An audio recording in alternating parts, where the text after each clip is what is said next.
Trăia odată, de mult, într-un mic orășel din Spania, o tânără pe nume Marichita. Locuia împreună cu tatăl și fratele ei, care o iubeau nespus de mult. De dimineața până seara, Marichita se îngrija cu atenție de grădina ei frumoasă și se putea lăuda că nimeni din acel ținut nu stăpânea o așa frumusețe. Ai fi zis că toate florile din lume își găsiseră aici locul preferat și nu te puteai opri din laude când vizitai minunata grădină. Nu ocupa un loc prea mare, dar era atât de bine întreținută și împărțită cu folos între plante medicinale, ornamentale și ierburi aromatice, încât toată lumea era încântată. Fata se pricepea și la leacuri, așa că multă lume se folosea de ajutorul ei. Învățase Marichita să le folosească pe toate, după cum erau nevoile. Plante pentru leacuri bune la vindecare, flori ornamentale bune la relaxare și plante aromatice bune la bucătărie.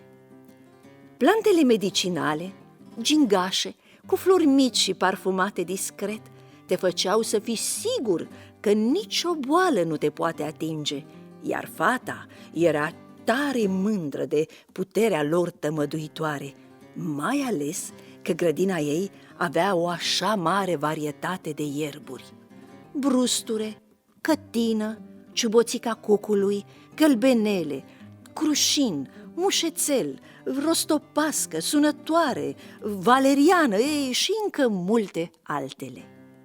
Apoi, partea din mijlocul grădinii, plină de jocuri geometrice, în culori și miresme îmbietoare, revărsate cu generozitate de splendoarea florilor. Trandafiri agățători, petunii, garoafe, dalii, rododendroni, hibiscus, cercei doamnei, floarea miresei, gerbera, lalele și încă multe, multe altele.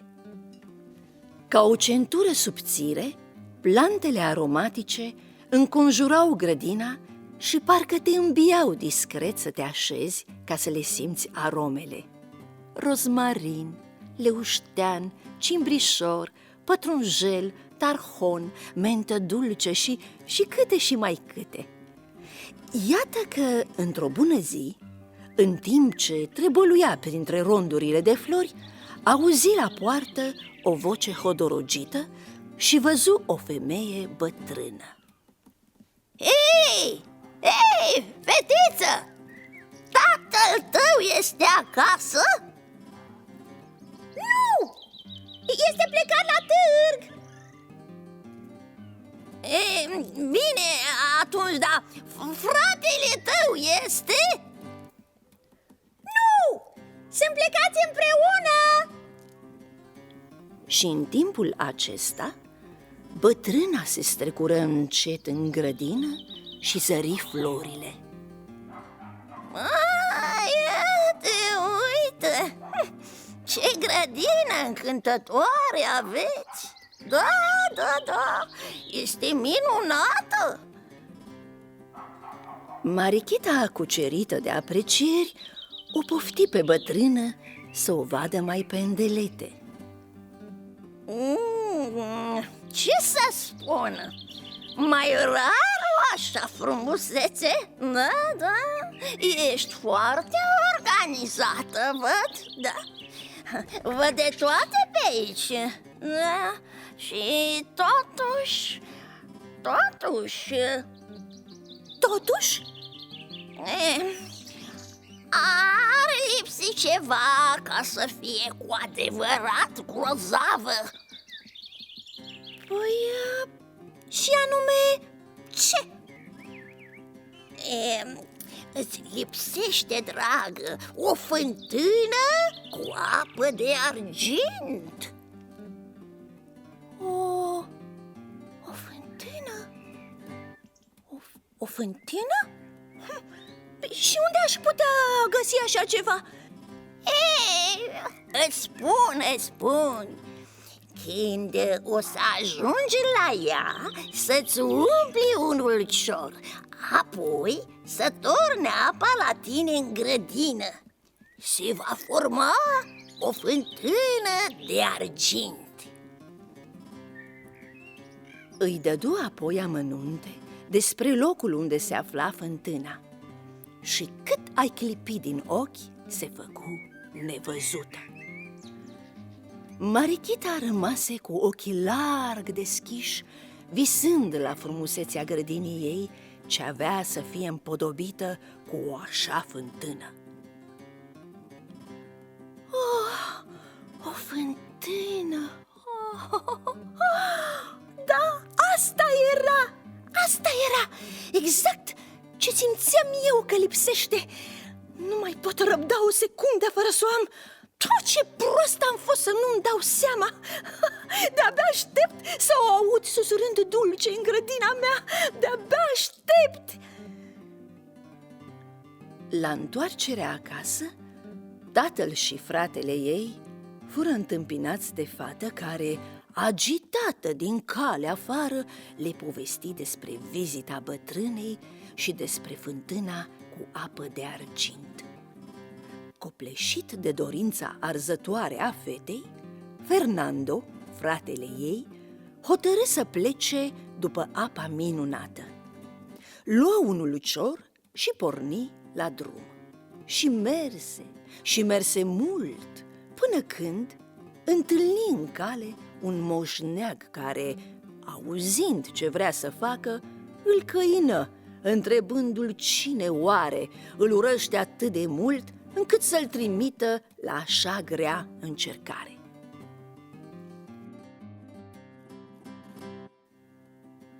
Vai de tine, băiete! Îndrăsneala ta e foarte primejdioasă.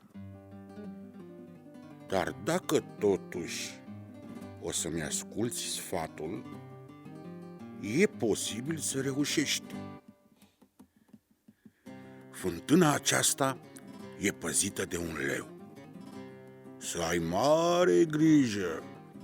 Dacă acesta are ochii închiși, te poate vedea. Dar dacă îi ține deschiși, înseamnă că moțăie. Ei, atunci este momentul. Fernando mulțumi și plecă. Întocmai după sfat, când leul deschise ochii, își umplu ulciorul și se depărtă cât putu de repede, apoi o luă spre casă. Nu apucă să intre bine în curte, că Marichita îi smulse ulciorul și fugi cu el în mijlocul grădinii, unde goli toată apa. Pe dată, dintre flori se formă o fântână minunată, a cărei apă susura parcă era un cântec vrăjit, iar Marichita dansa fericită în jurul ei și cânta și ea.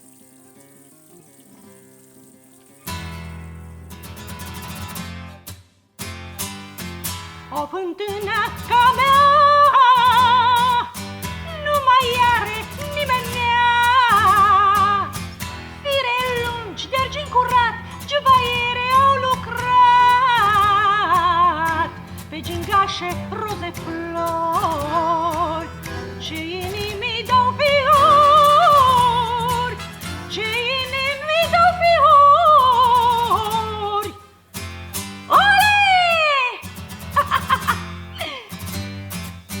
Altele se schimbă îndată la căderea lor în apă și din nou de la început, încă o dată și încă o dată, fire lungi de argint se arată, fire lungi de argint se arată, se arată.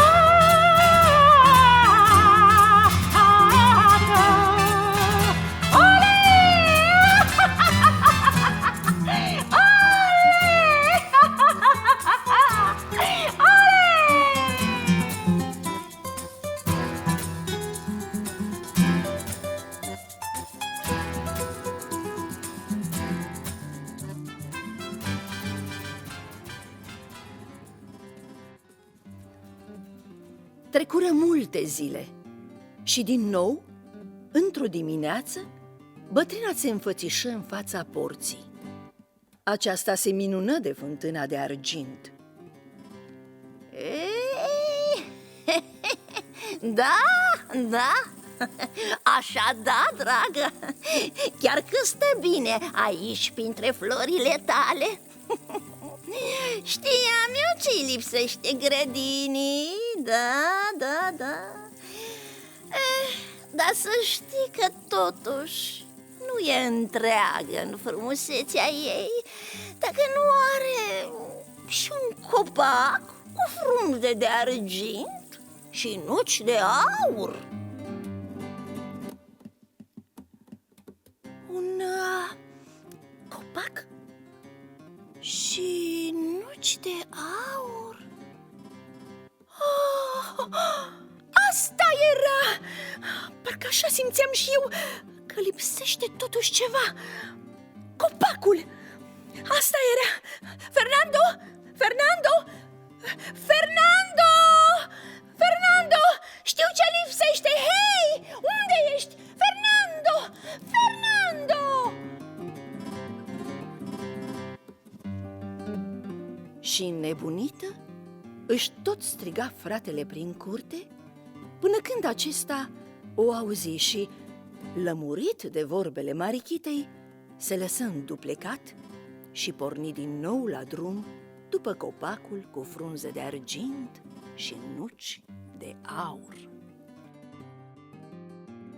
Spre bucuria lui, a avut norocul să-l întâlnească din nou pe bătrân, care și de această dată îl sfătui cum să împlinească dorința fetei.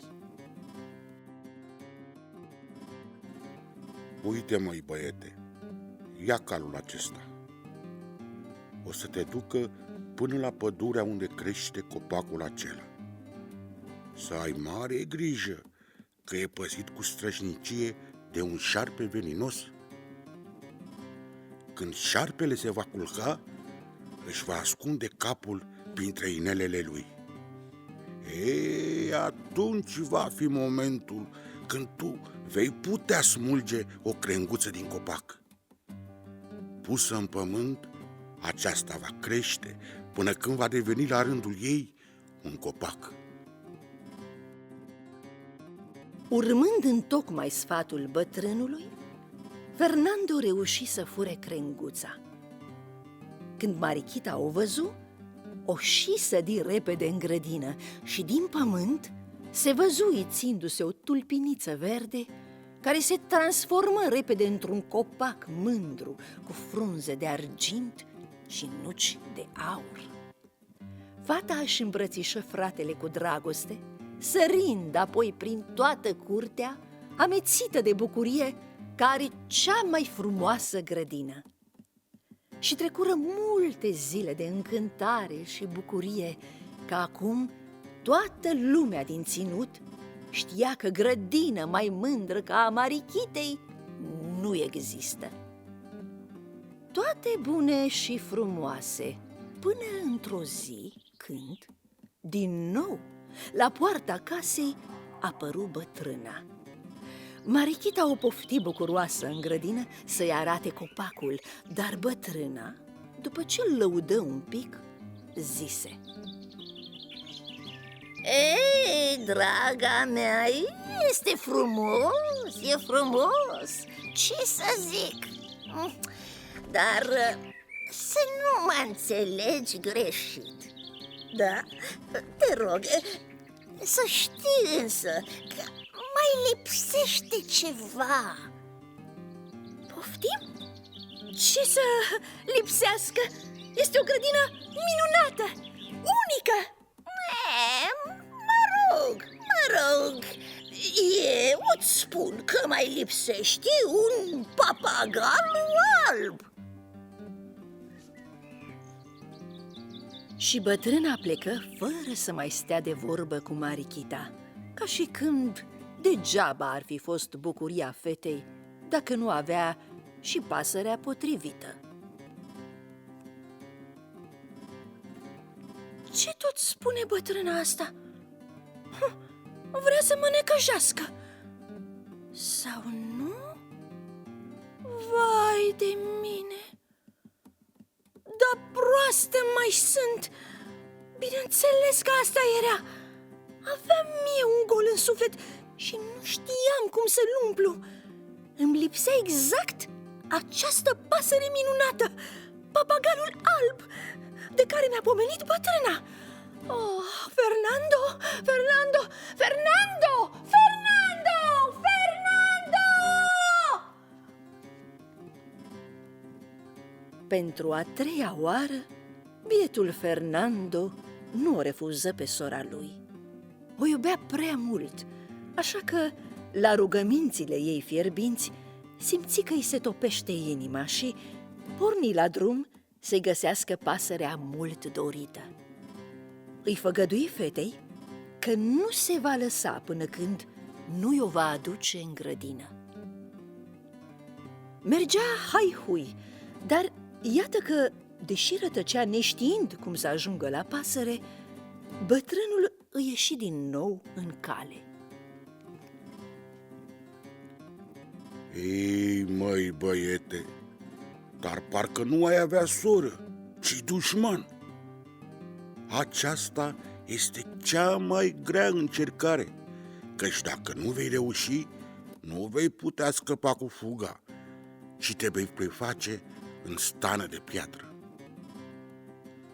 Va trebui să aștepți până ce papagalul, după zborurile lui, se va așeza pe o creangă să se odihnească. Numai după ce își va băga capul sub aripă și va adormi, atunci îl vei putea lua. Ai grijă să nu-l atingi înainte de a fi adormit. Băiatul ajunse în grădina în care trăia papagalul și rămase uimit de frumusețea lui. Așteptă așa cum îl povățuise bătrânul, dar fu prea nerăbdător și atinse pasărea înainte ca aceasta să adoarmă. Pe dată se prefăcu în stană de piatră. Acasă, Marichita își aștepta fratele cu nerăbdare și nu înțelegea de ce trebuia să treacă așa de mult timp până la venirea acestuia. Trecură zilele și chiar lunile până când, speriată și îngrijorată foarte, Marichita hotărâ să plece în căutarea fratelui ei. Iată că pe drum îi apăru și ei bătrânul, care după ce o ascultă atent, îi zise: Ei, fată dragă, ai văzut? Frățiorul tău te iubește tare mult, dacă a înfruntat atâtea primejdii pentru tine. Acum însă nu a mai reușit să scape. Nu se poate, om bătrân, trebuie să-mi salvez frățiorul. Nu pot trăi fără el. Gândul că ceva rău i s-a întâmplat numai și numai din cauza mea nu-mi dă pace și inima mea plânge. Trebuie să-l salvez. Bătrânul îi dădu același sfat ca și fratelui ei, insistând ca aceasta să fie foarte atentă când va prinde pasărea, să nu pățească la fel și să devină stană de piatră. Ajunsă la grădina în care stătea papagalul alb, fata îl zări îngrozită pe fratele ei împietrit. Apoi zări papagalul care se rotea în zbor printre pomi și flori, până ce se așeză pe mâna pietrificată a lui Fernando. Marichita fu cuprinsă de furie, dar prudentă așteptă până ce pasărea a dormit. Apoi, cu mare grijă, întinse mâna și-o prinse. În secunda aceea, fratele ei reveni la viață. Marichita băgă papagalul într-un săcuț pe care îl strânse repede să nu scape pasărea. Îi era teamă să nu le facă rău. Își îmbrățișă apoi frățiorul și ceru iertare. Iartă-mă, Fernando! Iartă-mă, te rog! Mă simt atât de vinovată! Numai capriciile și lăcomia mea m-au făcut să te împing la pierzanie. Îți jur că niciodată nu am să mai fac așa ceva. Niciodată! Nu voi mai tânji după lucruri fără folos doar pentru a fi invidiată de ceilalți. Aceasta nu era o bucurie adevărată. Tu, dragul meu frățior, mi-ai deschis ochii ca să pot să văd ce este cu adevărat prețios în viață. Lăsară săculețul pe jos, desfăcându-l puțin la gură, ca papagalul să poată ieși. Pe măsură ce se depărtau, Marichita simțea că pasărea nu-i mai e de niciun folos. Gândurile ei zburdau bucuroase la fratele ei mult iubit, la tatăl lor bun, la căsuța cu grădină minunată și la viața liniștită și plină de iubire pe care aveau să o trăiască de acum înainte. Și așa a și fost, căci niciun gând rău nu a mai tulburat-o vreodată pe Marichita.